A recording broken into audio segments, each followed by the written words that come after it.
Hello बच्चों। गांधी जी के बारे में पढ़ने के बाद अब हम उसके प्रश्न उत्तरों की चर्चा करते हैं। आइए देखें। इसका पहला प्रश्न है, प्रस्तुत कविता के कवि का नाम बताइए। इससे पहले कविता में मैंने आपको बताया था। प्रस्तुत कविता के कवि सोहनलाल द्विवेदी हैं। दूसरा प्रश्न, युगावतार शब्द का अभिप्राय स्पष्ट कीजिए। मतलब इसका अर्थ क्या है। युगावतार शब्द का अभिप्राय है युग का सर्वश्रेष्ठ पुरुष। तीसरे प्रश्न की ओर बढ़ते हैं। याद रखेंगे कि क्वेश्चन आंसर लिखते समय क्वेश्चन में आप लास्ट में क्वेश्चन मार्क और आप उत्तर लिखते समय उसे पूर्ण विराम डालते जाएंगे। तीसरा प्रश्न है, गांधी जी को युगावतार क्यों कहा गया है।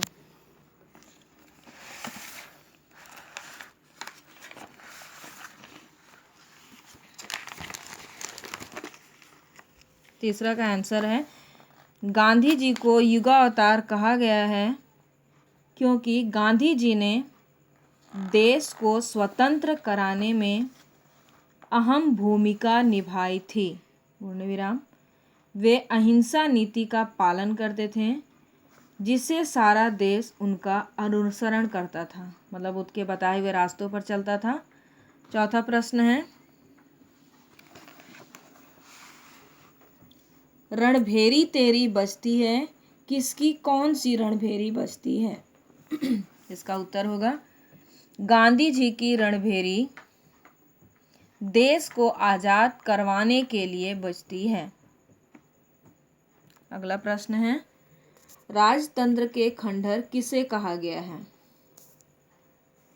राजतंत्र के खंडहर अंग्रेजों के बनाए गए नीतियों को कहा गया है। नीतियों को ना मानना है लिखें, वो भी सही है, या फिर नीतियों को कहा गया है, ये भी सही है। आगे लिखित की ओर बढ़ते हैं।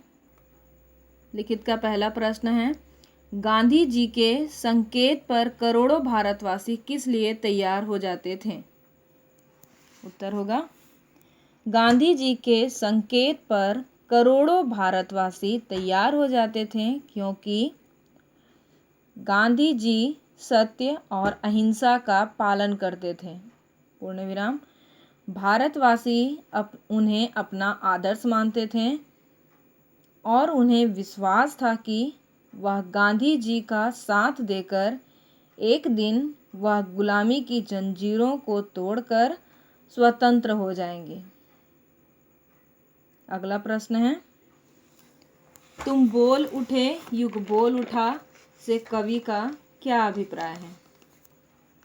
उत्तर होगा, तुम बोल उठे युग बोल उठा से कवि का अभिप्राय है कि जब गांधी जी अंग्रेजों के खिलाफ किसी अन्याय या अत्याचार के विरुद्ध आवाज़ उठाते थे तब सारे भारतवासी उनका समर्थन करते थे। तीसरा प्रश्न देखेंगे, कवि ने गांधी जी को युग द्रष्टा और युग स्रष्टा क्यों कहा है।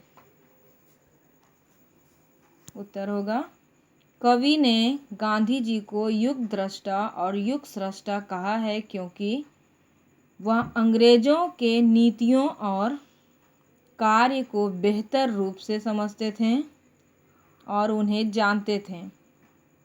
इसलिए देश को आज़ाद कराने में सही निर्णय के साथ अंग्रेजों को मुंह तोड़ जवाब दे सकते थे। अगला प्रश्न देखेंगे, धर्मांडर के खंडहर से कवि का संकेत किस ओर है, उन्हें गांधी जी ने क्या किया। उत्तर देखेंगे, धर्मांडर के खंडहर से कवि का संकेत उस ओर है जब अंग्रेजों के शासनकाल में धर्म के नाम पर दिखावा किया जाने लगा था।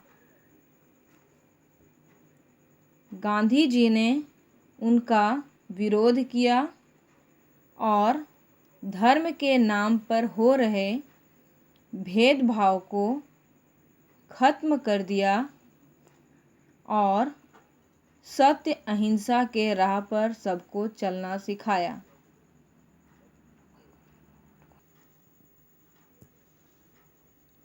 अब आगे अगले प्रश्न की ओर बढ़ते हैं।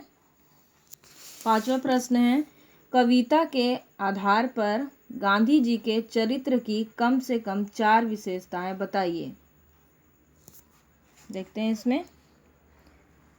कविता के आधार पर महात्मा गांधी के चरित्र की 4 विशेषताएं हैं। पहला, गांधी जी सत्य अहिंसा का पालन करते थे। दूसरा, गांधी जी मानवता को सबसे बड़ा धर्म मानते थे। तीसरा, वह जाति के नाम पर भेदभाव नहीं करते थे। चौथा, गांधी जी देशवासियों को अत्याचार न सहने और उनका डट कर मुकाबला करना सिखाते थे। आप यहाँ तक इन प्रश्नों के उत्तर आप अपनी कॉपी में लिख लेंगे। मैं उम्मीद करती हूँ कि इससे आगे आपने शब्दार्थ, कविता और इसके चित्र अपनी कॉपी में लिख लिए होंगे। अब इस प्रश्नों को भी आप अपनी कॉपी पे लिख लेंगे और आगे जो आशा स्पष्ट किए हैं वो अगले वीडियो में हम देखेंगे।